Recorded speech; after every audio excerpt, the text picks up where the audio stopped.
Bharatiya Janata party వైసీపీకి ఒక ఊహించని షాక్ ఇచ్చిందా? తాజాగా సారథ్యం యాత్ర ముగింపు సభలో జేపీ నడ్డా గారు మాట్లాడిన మాటలు ఏవైతే ఉన్నాయో అది కూడా వాస్తవానికి ఎంతవరకు భారతీయ జనతా పార్టీకి సంబంధించిన కేంద్ర పెద్దలు ఎవరైనా వస్తే మామూలుగా కూటమి గురించి వాళ్ళ వరకు మాట్లాడి వెళ్ళేవారు. అప్పట్లో హోంమంత్రి అమిత్ షా మాట్లాడిన మాటలు అయితే కాస్తంత సంచలనం. ఏంటి? అవినీతి, జగన్ హయాంలో. ఇది మళ్ళీ అది నడ్డా గారి నోట అటువంటి వ్యాఖ్యలే మళ్ళీ రావడం. 5 ఏళ్లలో ఆంధ్రప్రదేశ్ అభివృద్ధి జరగలేదు, ఇప్పుడు అభివృద్ధి పదంలో ముందుకు వెళ్తుంది, గత ప్రభుత్వ హయాంలో అవినీతి జరిగింది. ఈ వ్యాఖ్యలు ఇప్పుడు వైసీపీకి ఒక ఊహించని షాక్ ఇచ్చాయా అనేది ఇప్పుడు ఒక పెద్ద చర్చ నడుస్తుంది. అలాగే ఇక్కడ రెండో అంశం కూడా ఏంటంటే, మాధవ్ గారు చేసిన యాత్ర, ఈ సారథ్యం యాత్ర ఏదైతే ఉందో ఆ ముగింపు సభ జరగడం అతి తక్కువ టైంలో, దానికి నడ్డా లాంటి వాళ్ళని తీసుకొచ్చి ఆ సభలో ప్రసంగించడం, ఇంతకు ముందు అధ్యక్షులకి దక్కని క్రెడిట్ అతి తక్కువ టైంలో ఆయన దక్కించుకున్నారా? ఈ రెండు అంశాల గురించి చర్చించే ప్రయత్నం చేద్దాం. సార్, ఈ మాటల తర్వాత ప్రధానంగా ఇప్పుడు ట్రోల్ అవుతున్నది ఏంటి అంటే, బీజేపీ వైసీపీకి ఒక రిటర్న్ గిఫ్ట్ ఇచ్చేసిందా? ఉపరాష్ట్రపతి ఎన్నికల్లో సపోర్ట్ చేశారు, మద్దతు ఇచ్చారు, ఆ ఫలితాలు వచ్చేసినాయి, అంతా అయిపోయిన తర్వాత ఇప్పుడు ఒక్కసారిగా ఈ వ్యాఖ్యలు చేసి ఒక అయోమయంలో పడేసిందా వైసీపీని? ఇది ఒక రిటర్న్ గిఫ్ట్గా చూడొచ్చా అనేది, అసలు ఎందుకు ఆ తరహా వ్యాఖ్యలు చేయాల్సి వచ్చింది? బీజేపీ కొత్త రాజకీయం ఏమన్నా స్టార్ట్ చేసిందా? ఎలా చూడాలి? అసలు ఎవడు పట్టించుకోవట్లేదు నాకు తెలిసి. ఈనాటి జ్యోతులు కూడా హైలైట్ చేయలేదు కదా బేసిక్గా. పట్టించుకోరు అది, ఎందుకంటే వీళ్ళకి తెలుసు వాళ్ళకి తెలుసు. ఇప్పుడు నడ్డా మాట్లాడితే, అమిత్ షా మాట్లాడితే కాదు, పెద్ద ఆయన మాట్లాడాలా. మోడీ ఈ రోజు వరకు జగన్ గురించి కేంద్ర పెద్దల్లో ఈయన బీజేపీ జాతీయ అధ్యక్షుడు, ఈయన కేంద్ర మంత్రులు కూడా మాట్లాడతారు. మాట్లాడమంటే ఏముంది దానివల్ల ఉపయోగం? పొలిటికల్ ఆస్పెక్ట్ లో ఒకటి, వైసీపీ బీజేపీ శత్రువులే, మిత్రులు ఎప్పుడయ్యారు అసలు వాళ్ళు? వాళ్ళు ఫ్రమ్ ద బిగినింగ్ ఇంతవరకు సోమవీర్రాజు తిట్టలేదా? అంతే, ఇప్పుడు అంతే. ఇప్పుడు రాజకీయ ప్రత్యర్థిగానే విమర్శించారు కానీ శత్రువులా చూడలేదు కదా వాళ్ళేమి. రాజకీయ ప్రత్యర్థుల మీద విమర్శలు కామన్, అది వాళ్ళేం మిత్రులు కాదు కదా. మిత్రులు అయితే షాక్ పరిణామం అవుతుంది. వైసీపీ విమర్శిస్తుంది వాళ్ళని, బీజేపీ పరిపాలనా విధానాన్ని. అట్లాగే వీళ్ళు విమర్శిస్తారు. ఇప్పుడు బీజేపీ వక్ఫ్ది బిల్లు పెట్టింది, వైసీపీ వ్యతిరేకించింది కదా, దానికి సమర్థించలేదు కదా. దానికి వక్ఫ్ వ్యతిరేకంగానే వేసింది కదా. టీడీపీ వక్ఫ్కి అనుకూలంగా వేసింది బిల్లు, వైసీపీ మరి వ్యతిరేకంగా ఓటేసింది కదా. పైగా కోర్టు కూడా పోయింది కదా. అదే 1-2 బిల్లులు వ్యతిరేకించి మిగిలిన అన్ని బిల్లులకి సపోర్ట్ చేసిన వాళ్ళ విధాన నిర్ణయం అది. ఇప్పుడు అదే తెలుగుదేశం ఆ పని చేయలేదుగా కూటమిలో ఉన్నప్పుడు. కూటమిలో ఉన్నప్పుడు అన్ని సమర్థించాల్సిందే కదా. కాబట్టి వాళ్ళకి వాళ్ళ ఫ్రీ హ్యాండ్ వాళ్ళకు ఉంది. వాళ్ళు ఏమి బీజేపీని గుడ్డిగా నమ్మరు, బీజేపీ వీళ్ళని గుడ్డిగా నమ్మదు. అలాగే బీజేపీ వీళ్ళని వదులుకోదు, వీళ్ళు బీజేపీని వదులుకోరు. స్నేహాన్ని ఎందుకు అంటే, బీజేపీకి ఏంటి లెక్క, ఇప్పుడు అసలు రాష్ట్రంలో వైసీపీని శాంతం నాశనం చేసేసి జగన్ని తొక్కిపడేసేసి జేడీఎస్ లాగా చేసి పడేశారు అనుకోండి, బీజేపీ అని ఎదుగుద్ది ఇక్కడ. తెలుగుదేశం బలంగా ఉన్నంత వరకు. రెండవది, బీజేపీని దెబ్బతీసేటందుకు ఇక్కడ థర్డ్ ప్రత్యామ్నాయం కింద పవన్ మధ్యలోకి వచ్చాడు. పవన్ గనక బీజేపీలో తన పార్టీని విలీనం చేసేసేటట్టయితే రాజకీయం మొత్తం మారిపోతుంది కదా. విలీనం చేయడు కదా ఆయన, చేయనని చెప్పేశాడు కదా ముందే. బట్ బీజేపీకి ఏంటి, తన ఆల్టర్నేటివ్ కావాలనేటటువంటి ఒక ఆలోచన. ఆ ఆల్టర్నేటివ్ తను కానప్పుడు ఒకళ్ళని స్ట్రాంగ్ చేస్తుంది, అది ఒకళ్ళని బలంగా ఉండేటట్టు ఉంచుద్దా? వైసీపీ బలంగా ఉన్నప్పుడు తొక్కింది, తెలుగుదేశం అధికారంలోకి వచ్చింది. తెలుగుదేశం బలంగా ఉన్నప్పుడు తొక్కింది, వైసీపీ అధికారంలోకి వచ్చింది. వాళ్ళని తొక్కి అధికారాన్ని దించగలదు కానీ ఇది అధికారంలోకి రావాల, వచ్చే పరిస్థితిలో లేదు. కానీ అలాగని ఒకళ్ళని సీన్లో నుంచి తీసేది అది వీళ్ళిద్దరి విషయంలో. బీజేపీ బలపడేదాకా ఈ కథ నడుస్తుంటది. భారతీయ జనతా పార్టీ తనకి తాను బలపడాలి. ఆ బలపడేదాకా కూడా వైసీపీకి లైఫే. యాక్చువల్గా మొన్న నిజంగా చేయగలిగితే ఏం చేయాలి, అద్భుతమైన ఛాన్స్ తెలుగుదేశానికి. దాన్ని తెలుగుదేశమే దీర్ఘకాలిక వ్యూహాన్ని దృష్టిలో పెట్టుకుని పక్కన పెట్టింది, ఆపేసింది బీజేపీ ఎదుగుదలని. మొన్న ఎలక్షన్ అయిపోయినప్పటి నుంచి ఒక రకంగా ఏంటంటే అన్రెస్ట్తో ఉన్నటువంటి వాళ్ళందరూ పరుగులు పెట్టారు వైసీపీ వైపుకి. ఇదే వైసీపీ వాళ్ళు బీజేపీ వైపు. మీరు ఒకసారి గుర్తు తెచ్చుకుంటే 2019లో జగన్ గెలవగానే తెలుగుదేశంలో ఉన్నటువంటి కీలకమైనటువంటి వాళ్ళు అనేక మంది పరుగులు పెట్టారు బీజేపీ వైపుకి. లైక్ కాదినారాయణ రెడ్డిలు, టీజీ వెంకటేష్లు, వీళ్ళందరూ ఎందుకు పరుగులు పెట్టారు? సీఎం రమేష్లు, వీళ్ళందరూ కూడా అంటే వీళ్ళు ఏంటంటే ఫైనాన్షియల్ పవర్ సోర్సెస్, ఫైనాన్షియల్ కానీ లేదా వాళ్ళ ఏరియాలో డామినేషన్ చేసేటటువంటి మనస్తత్వాలు ఉన్నటువంటి వాళ్ళు దాదాపు 8 నుంచి 10 మంది వైసీపీ నుంచి టీడీపీకి వెళ్ళిన వాళ్ళు కావచ్చు, లేదా ఫ్రమ్ ద బిగినింగ్ నుంచి టీడీపీలో ఉన్నటువంటి వాళ్ళు కావచ్చు, మారారు కదా సుజనా చౌదరి, సీఎం రమేష్, వీళ్ళందరూ కూడా ఏంటి ఆడ చూసుకుంది 5 ఏళ్ల రాజకీయ భవిష్యత్తు చూసుకున్నారు. జగన్తో వేధింపులు ఇవి తట్టుకోవాలంటే బీజేపీ షెల్టర్. నిజంగానే అది ఉపయోగపడింది వాళ్ళకి. వాళ్ళ జోలికి వెళ్ళలేదుగా జగన్. బీజేపీలోకి చేరిన తెలుగుదేశం వాళ్ళ జోలికి వెళ్ళాడా? వెళ్ళలేదుగా. ఆ షెల్టర్ దొరికింది కదా. మొన్న వైసీపీ వాళ్ళు ఆ ట్రై చేశారు చాలా మంది. రాయలసీమలో నాకు తెలిసి కనీసం ఒక 15-20 మంది ఎమ్మెల్యేలు కానీ, అంటే ఓడిపోయిన ఎమ్మెల్యే క్యాండిడేట్లు కానీ, ఓడిపోయినటువంటి ఎంపీ క్యాండిడేట్లు ఒక 7-8 మంది దాకా ఆ ప్రయత్నం చేశారు బీజేపీ దగ్గరికి పోవడానికి. కానీ తెలుగుదేశం ఏం చేసింది, కూటమిలో చేరేటప్పుడు వీళ్ళు ఒక షరతు అనుకున్నారు అనమాట. అంటే షరత్ అని చెప్పరు, ఒప్పందం అన్న టైప్లో మాట్లాడుకున్నారు. ఏంటది? ఎవరినన్నా చేర్చుకోవాలంటే మాతో చెప్పాలి, మనందరం అనుకోవాలి అని. నాతో చెప్పాలని కాకుండా మనందరం అనుకోవాలి అని. తెలుగుదేశం ఎవరినో చేర్చుకున్నప్పుడు వెంటనే జనసేన కూడా బాలినేని చేర్చుకుంది. అంటే వెంటనే సీన్ అర్థమైపోయి ఎవరికాళ్ళు ఆగిపోయారు. బీజేపీలోకి చేర్చుకునేటటువంటి సందర్భంలో ఆగిపోయింది. బీజేపీ ఇప్పటికి కూడా ఏంటంటే బీజేపీతో తెలుగుదేశం లెక్క వైసీపీ వాళ్ళని మీరు ఎవరు తీసుకోవద్దు, జనసేన వాళ్ళని కూడా తీసుకోవద్దని ఆపింది కదా. దానివల్ల ఏమైంది, వైసీపీ మరింత మళ్ళీ బలమైంది. అంటే వాళ్ళ జోలికి వెళ్లకుండా టీడీపీ సైలెంట్గా వదిలేసింది అనుకోండి, వాళ్ళు ఎవరు అసలు వైసీపీ వైపుకి కూడా పోయేవాళ్ళు కాదు. అనేక మంది కార్యకర్తలు, చోటా మోటా నాయకులు, పెద్ద నాయకులు కూడా ఆ బీజేపీకి వెళ్దాం అనుకున్న వాళ్ళు కూడా. కానీ వాళ్ళని హెరాజ్ చేశారు వీళ్ళు. కూటమిలో జనసేన మీద టీడీపీ మీద మీరన్నట్టు ఈ ఆంక్షలు అయితే ఉన్నాయి, ఓపెన్ గానే చెప్పుకున్నారు. టీడీపీలో కూడా మాకు తెలియకుండా జాయిన్ చేద్దాం. బీజేపీ మీద కూడా ఈ ఆంక్షలు ఉంటాయా? టీడీపీ శాసిస్తుందా బీజేపీని కూడా? వాళ్ళు తీసుకోవాలి. అది శాసించడం కాదు, వాళ్ళు ముగ్గురు మధ్యన అనుకున్నారు. అది బీజేపీ అనుకున్న దాన్ని దాటి అవతలకు పోదు ఎప్పుడు కూడా. లేదు మాధవన్ మేము చేసుకుంటామనే ముక్క అది అనలా ఆ రోజున. అని ఉంటే డిఫరెంట్, అది అప్పుడు వేరుగా ఉండేది. ఇక్కడ తెలుగుదేశం ఏం లెక్క చూస్తుంది, అట్లాగొస్తే గ్యారంటీ వైసీపీలో చాలా మంది చేరిపోతారు బీజేపీలోకి. ఎందుకు విజయసాయి రెడ్డి చేరడా ఏంటి బీజేపీ పిలిస్తే? అంటే ఇదేం పొత్తు ధర్మం కాదు కదా సార్, నా డౌట్ అది. ఇప్పుడు కలిసినంత మాత్రాన ఏ పార్టీ వాళ్ళు ఇండివిజువల్ గా ఎదగాలనుకుంటారు, చేరికలై ఉంటాయి. మీరు ఈ చేర్చుకోకండి అని చెప్పడం అదేమన్నా పొత్తు ధర్మానికి విరుద్ధమా? మేము చేర్చుకోవట్లేదు, మీరు చేర్చొద్దు అని చెప్పారు. అంటే చెప్పారు వాళ్ళు చాలా దుర్మార్గులండి, వాళ్ళు కాపాడుకోవడానికి పెడతారు, మీ దగ్గరకు వస్తారు కాబట్టి మేము పెద్ద మనుషులుగా 40 ఏళ్ల నుంచి ఉన్నవాళ్ళం కాబట్టి చెప్తున్నాం, మీరు వద్దు మేము వద్దు, ఎవరు వద్దు, అసలు వైసీపీ వాళ్ళని దగ్గరికి రానిద్ది అని చెప్పారు. దాని వెనకాల ఇంటెన్షన్ ఏంటో బీజేపీకి తెలుసు. అదేమి ఏమైంది, ఒక 2-3 తర్వాత అయిపోయింది, అంతవరకే కదా అయిపోయింది కదా. తర్వాత ఇవాళకి కూడా వైసీపీ వాళ్ళు కావాలంటే జనసేనకి పోరా, రానిలేదు. అనేక మంది కాపు నేతలు పోయి ఉండేవాళ్ళు జనసేనకి, రానియట్లేదు వాళ్ళు. ఈ బాలినేనిది వీళ్ళది కూడా ఏంటంటే కాపు సామాజిక వర్గానికి సంబంధించి 2 తీసుకున్నారు ఆ టైంలో. సామినేని గాని ఇంకొకళ్ళు ఎవరో ఉన్నారు కదా తీసుకున్నది, అదే గుంటూరు ఎంపీగా చేసిన ఆయన ఉన్నాడు కదా రోసయ్య.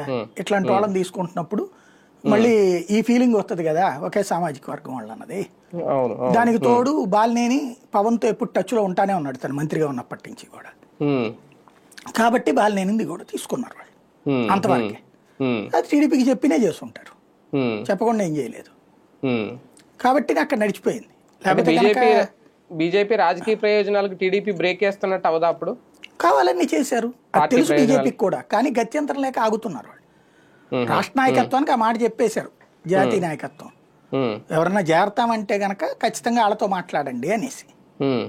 అందువల్ల ఆగిపోయింది. ఇక్కడ వీళ్ళ లెక్క ఏంటి, బీజేపీలోకి వాళ్ళు చేరిపోయారు అనుకోండి. ఇప్పుడు బీజేపీకి మొన్న అభ్యర్థులు కూడా కరువు అయితే పార్లమెంట్ సభ్యుల సీట్లు వీళ్ళోళ్లే బీజేపీ తరఫున ఎంపీలు, అంతేగా. సీఎం రమేష్, సుజనా చౌదరి ఏమో సరే ఎమ్మెల్యే అనుకోండి సుజనా చౌదరి, సీఎం రమేష్ ఏడ మనిషేనా? పురంధేశ్వరి, శ్రీనివాస్ వర్మ కాకుండా ఇచ్చిన 6 సీట్లలో 4 వాళ్ళోళ్లే. ఈవెన్ పురంధేశ్వరి అయినా ఓ రకంగా బీజేపీ కాదు కదా ఆవిడ. బయట వాళ్ళకే 5గురికి వచ్చినాయి, అందులో అందరూ తెలుగుదేశం అమ్మాలి. గెలిచిన వాళ్ళు ఓడినోళ్ళు కూడా. అవును. అలాగే ఎమ్మెల్యేల్లో ఎవరున్నారని అసలు బీజేపీ వాళ్ళు ఒరిజినల్ వాళ్ళు లేనే లేరు కదా. అవును. 10కి 10 సీట్లు ఒక ఆయన పార్థసారథి తప్ప మిగతా 9 మంది ఇంక్లూడింగ్ సత్యకుమార్ యాదవ్ తెలుగుదేశం అబ్బాయిలే ఓ రకంగా చెప్పాలంటే. అట్లాగా వాళ్ళకే ఇప్పించుకున్నారు అక్కడ. ఆ విధమైన అంటే ఓ రకంగా చెప్పాలంటే బీజేపీ తెలుగుదేశం టీం లాగా ఉంది అదంతా అంతే నడిచింది. ఆ పరిస్థితిని గమనించిన బీజేపీ అధినాయకత్వం ఏం చేసింది, సోమవీర్రాజుకి ఎమ్మెల్సీ ఇప్పించడం కానీ, మాధవ్ కంటే ఒరిజినల్ బీజేపీ బ్యాచ్కి ఆయనకు వచ్చేటప్పటికి శ్రీనివాస్ వర్మకి మంత్రి పదవి ఇవ్వడం కావచ్చు, ఈయనకి పాకా సత్యనారాయణకి రాజ్యసభ ఇవ్వడం కావచ్చు, ఇది చేసుకొచ్చారు వాళ్ళు. అది వాళ్ళు ఇక ఎందుకు ఇట్లాగుంది కాబట్టి. ఇప్పుడు కూడా వాస్తవంగా బీజేపీ మొన్న అయితే మాత్రం నేను గమనించాను, బోల్డ్ అంతమంది మాట్లాడాను నేను, వెళ్ళిపోవడానికి సిద్ధపడి ఉన్నారు ఆ టైంలో.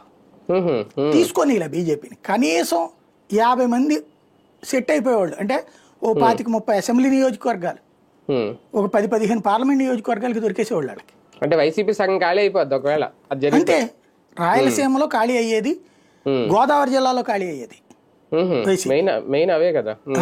అవి 2 చోట్ల దెబ్బతినేది వైసీపీ. వీళ్ళు ఏంటంటే ఆ 2 చోట్ల బీజేపీ బలపడిపోద్ది.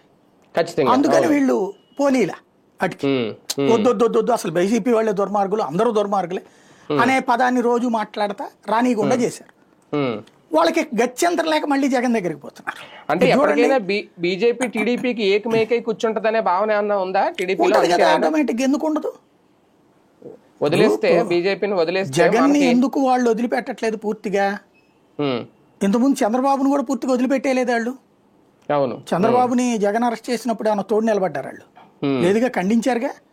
పురంధేశ్వరి వెళ్ళి పరామర్శించడం ఆవిడ వ్యక్తిగతం అనుకున్నారు, కాదు భారతీయ జనతా పార్టీ అధిష్టానం నిర్ణయం. అట్లాగే ఆయన విడుదల చేసినప్పుడు కూడా బీజేపీ వాళ్ళని ఆయన కూడా మాట్లాడారు కదా వీళ్ళు.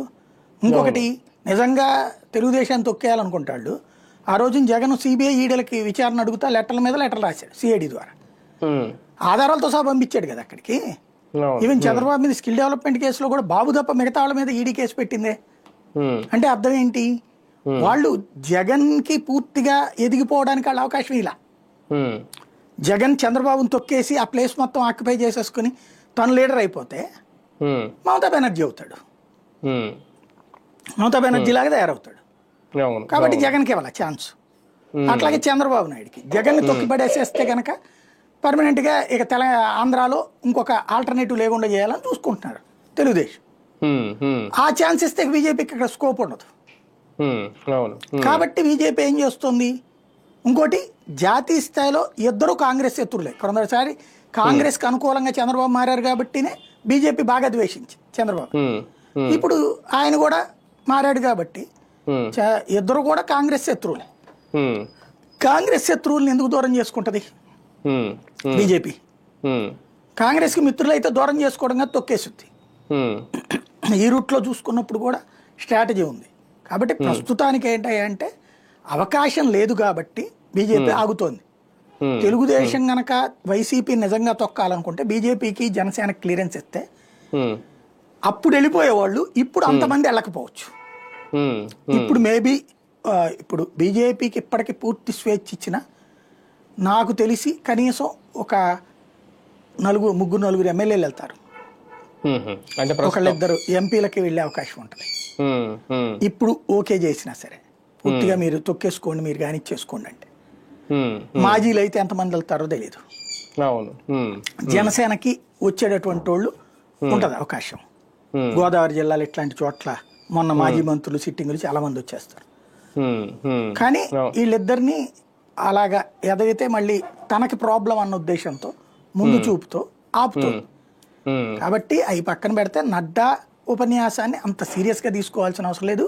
సీరియస్గా తీసుకునే లెక్క అయితే ఈనాడు జ్యోతి బ్యానర్ హెడ్డింగ్ అయ్యే పెట్టి సార్. కానీ ఒక డౌట్ సార్, నడ్డా గారు చేసిన వ్యాఖ్యలు ఓకే, పార్టీ పరంగా వాళ్ళేమి ప్రత్యర్థులు కాబట్టి రాజకీయంగా కామన్ అని అనుకున్నా, ఉపరాష్ట్రపతి ఎన్నికల తర్వాత ఇప్పుడు అంటే జగన్ బలహీనతనే ఒక అనివార్యతగా ఏమన్నా బీజేపీ భావిస్తోందా? అందుకేమన్నా నిదర్శనం అనుకోవచ్చు ఆ వ్యాఖ్యలు? నేను అంటుంది కొత్త ఏం కాదంటున్నా. ఎలక్షన్స్ ముందు మాట్లాడి ఈవెన్ మాధవ్ ప్రమాణ స్వీకారం చేసిన తర్వాత కూడా నిరంతరం వైసీపీని విమర్శిస్తూనే ఉన్నాడు కదా. శ్రీనివాసరావు విమర్శిస్తానే ఉన్నాడు, సత్యకుమార్ యాదవ్ అంటే వైసీపీ ఆ స్థాయిలో బీజేపీని విమర్శించట్లేదు కదా. ఏం అవసరం వాళ్ళకి? వాళ్ళు ఫ్రమ్ ద బిగినింగ్ ఇదివరకు కూడా చూస్తే బీజేపీని అనేవాళ్ళు కదా, కాంగ్రెస్ని కూడా అన్నారు చూడు మీరు. ఇప్పుడు జగన్ కాంగ్రెస్ని ఏమన్నా అన్నాడా? అట్లాని కాంగ్రెస్ మనిషి అవుతాడా? జగన్ కాన్సెప్ట్ ఏంటంటే జాతీయ రాజకీయాల్లో మనం ఎక్కువ గెలకద్దు, వాళ్ళు ఏదైనా మాట్లాడినా వదిలేసేయండి, రాష్ట్ర నాయకులే కదా మాట్లాడేది, అక్కడేం జాతీయ స్థాయిలో మనకేం సంబంధం లేదు, వాళ్ళు ఎవరు వచ్చినా సరే జాతీయ స్థాయిలో మనకి గొడవ వద్దు, వాళ్ళతో శత్రుత్వం వద్దు. మీరు చూస్తే కాంగ్రెస్ తరపున ప్రణబ్ ముఖర్జీ పోటీ చేసినప్పుడు కూడా మద్దతు ఇచ్చారు. అప్పుడు జగన్ జైల్లో ఉన్నాడు, జైల్లో ఉన్నప్పుడు కూడా ప్రణబ్ ముఖర్జీకి మద్దతు ఇచ్చాడు కదా అప్పుడు. అప్పుడు ఇచ్చారు వాళ్ళు. అప్పుడు కాంగ్రెస్ అధికారంలో ఉంది కాబట్టి కాంగ్రెస్కి ఇచ్చారు, బీజేపీ అధికారంలోకి వచ్చినప్పుడు బీజేపీకి ఇస్తున్నారు. అంటే అది విధానం.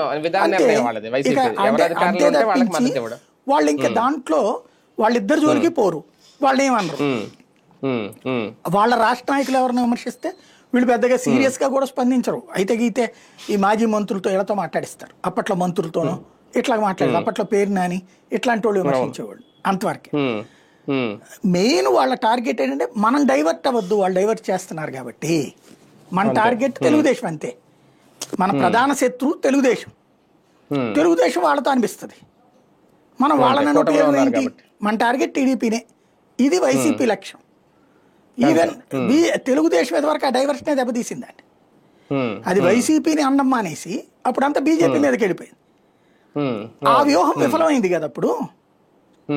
అప్పుడు పవన్ కళ్యాణ్ విమర్శించారు మొదట 8 నెలల పాటు, బీజేపీని విమర్శించారు, ఇద్దరిని తిట్టిపోశారు. ఆ రోజున వైసీపీని వదిలేశారు వాళ్ళు. ఆ రోజున వ్యూహం ఏంటి, మన ప్రత్యర్థి గురించి మనం మాట్లాడడం మానేస్తే మనం వీళ్ళే మన శత్రువులు అంటే కనుక జనం అటే చూస్తారు అనుకున్నారు వాళ్ళు.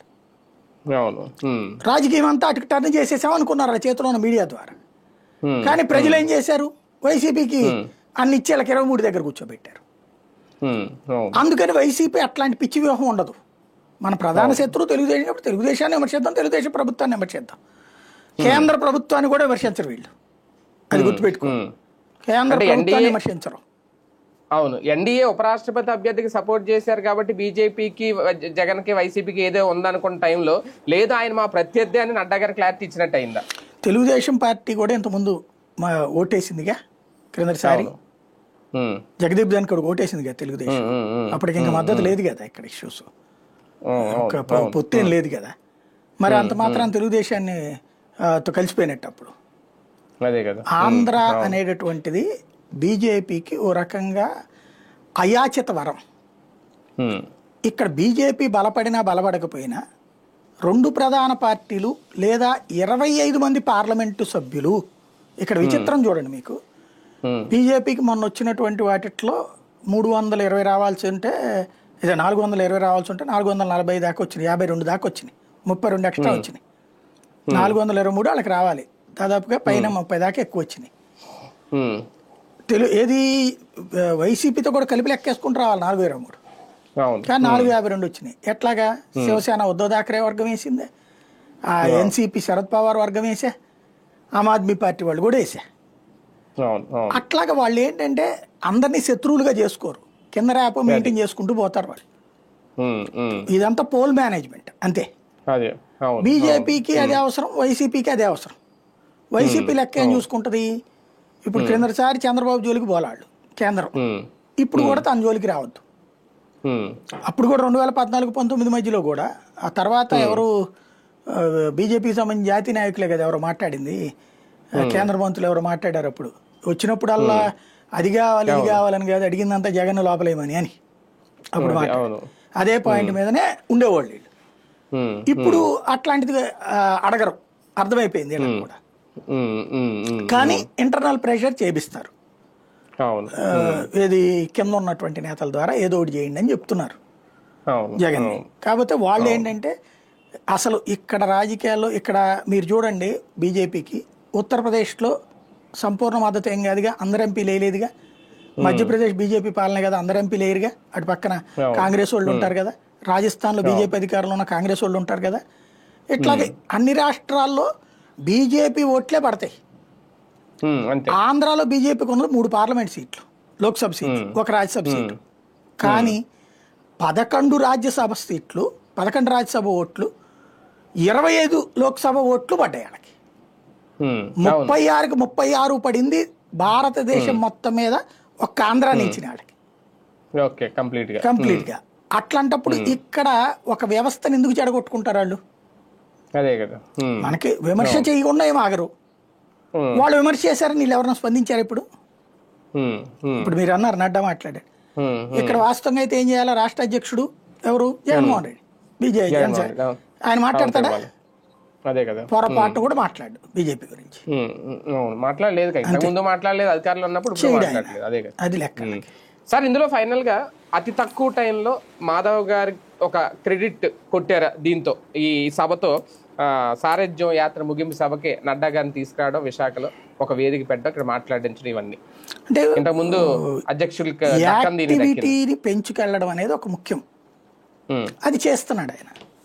మామూలుగా ఇదివరకు వాళ్ళు ఏంటంటే వచ్చాక ఒక ఏడాది పాటు ఇదే సరిపోయేది. ఏది వాళ్ళు ఏంటి ఇప్పుడు పురంధరేశ్వరి ఉంది కంప్లీట్ కొత్త కాబట్టి ఆమె అందరినీ కన్విన్స్ చేసుకుని కన్ఫ్యూజన్స్ పోగొట్టుకుని చేసుకోవడానికి ఒక ఏడాది పట్టా. పార్టీని సరిగ్గా నడిపే లోపు ఎలక్షన్ వచ్చేసా, అదో సరిపోయా ఆవిడికి. అదృష్టవశాత్తు ఆ తర్వాత కూడా ఇన్ని రోజులు ఉంది ఆవిడికి. కానీ ఇక అది ఒక నేను ఉంటానా లేదా అన్న దాంతో అంత ఇంట్రెస్టెడ్గా లేదు. అంటే ఆ తర్వాత కూడా ఈ తరహా కార్యక్రమాలు ఏం చేయలేదు కదా, అదేనేది ఉండదు అంటున్నాయి. ఆ తర్వాత అంటే తను యాజ్ ఫర్ నామ్స్ అయితే అప్పటికే ఎక్స్టెండెడ్ వాళ్ళకి. సోమవీర్రాజుని ఎలక్షన్స్ ముందుగా తీసేసింది, ఈవెన్ తీయలేదు కదా. అట్లాగా అట్లాంటి సిచ్యుయేషన్ అనేది ఆవిడికి ఒక రకంగా పరీక్ష ఉంది. ఇప్పుడు ఆ ఇది లేదు కదా. ఈ ట్రిప్ వచ్చేటప్పటికి మాధవ్ ఇది కొత్త ఎలక్షన్ అయిపోయింది, కంఫర్ట్ గా ఉంది, ప్రభుత్వం నడుస్తోంది, కింద పైన 2 చోట్ల కూటమి ఉంది. ఇలాంటి సందర్భంలో మాధవ్కి ఏంటి బాధ్యత?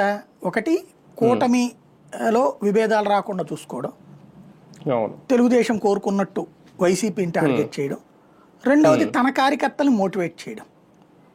ఆ 2 పనులు చేసుకెళ్తున్నాడు తను సీరియస్. అదే టైంలో కేంద్రం ఇస్తున్నది, కేంద్రం చేస్తున్న ఇదంతా ప్రజల్లోకి చెప్పడం. అంటే ఆయన ఇమీడియట్ గా మొదలు పెట్టేశారు. సుదీర్ఘకాలం పార్టీలో ఉన్నాడు కాబట్టి తెలుసు తనకి సందుగొందంతా, అందుకని చేసుకెళ్ళడం సులభమైంది అతనికి. అంటే ఇప్పుడు గ్రౌండ్ నుంచి బీజేపీని మళ్ళీ బలోపేతం చేస్తున్నారు అనుకోవచ్చా? దీని ద్వారా ట్రై చేస్తున్నారు, మళ్ళీ స్టార్ట్ అయిందా? నేను చెప్పేదల్లా అది బలోపేతం అవ్వాలంటే ఉన్న సొంత నాయకులతో వర్కౌట్ కాదు. ఎందుకు? ఏళ్ల తరబడి ఉన్నారు వాళ్ళు, మంచోళ్లే, ఎవరు చెడ్డోళ్ళు కాదు. కానీ ఇవాల్టి కాలమాన పరిస్థితులకు అనుగుణమైనటువంటి కథలు నడపాలంటే బయట నుంచి వచ్చే గ్రూపుని వాళ్ళని కలిపి సమన్వయం చేయాలి. అది ఇప్పుడు అవసరం. అలా రావాలంటే కొత్త రక్తాన్ని రానియాలి ఈ బయట వైసీపీ నుంచి వచ్చిన వాళ్ళని. ఆ ఛాన్స్ కనుక నువ్వు కానిచ్చుకోండి మేము అడ్డం పడడం అంది కనుక తెలుగుదేశం ఒక్క మాట అందంటే వైసీపీని దెబ్బతీయడంలో బీజేపీ సక్సెస్ అవుతుంది. అంటే ఇంకా వీళ్ళ డోర్స్ ఓపెన్ చేసి పెట్టినా మధ్యలో కర్ర అయితే అడ్డు పెట్టారు, అది అనుకోవాలి. ఆ కర్ర తీయాలేమో. రైట్ రైట్ చూద్దాం. మొత్తానికి ఇది నిజంగా బీజేపీ తరఫున నడ్డా గారు చేసిన వ్యాఖ్యలు వైసీపీకి రిటర్న్ గిఫ్ట్ అని ఎంతవరకు అనుకోవాలి? అదే నేపథ్యంలో మాధవ్ గారు చిన్నగా క్రమక్రమంగా తక్కువ టైంలోనే సక్సెస్ అవుతున్నారు. అలాగే భారతీయ జనతా పార్టీ అలా కేంద్ర ప్రభుత్వం అందిస్తున్న సహకారాలు కానీ అభివృద్ధిని కానీ ప్రజల్లోకి తీసుకెళ్లడంలో సక్సెస్ అవుతున్నారు అనేది ఈ సభ ద్వారా అర్థమైంది అనేది చూద్దాం. ముందు బీజేపీ వేసే అడుగులు ఎలా ఉంటాయి, వైసీపీకి అది థ్రెట్ ఇస్తాయా, షాక్ ఇస్తాయా, దీని మీద వైసీపీ స్పందిస్తుందా లేదనేది కూడా వేచి చూడాల్సిన అంశం.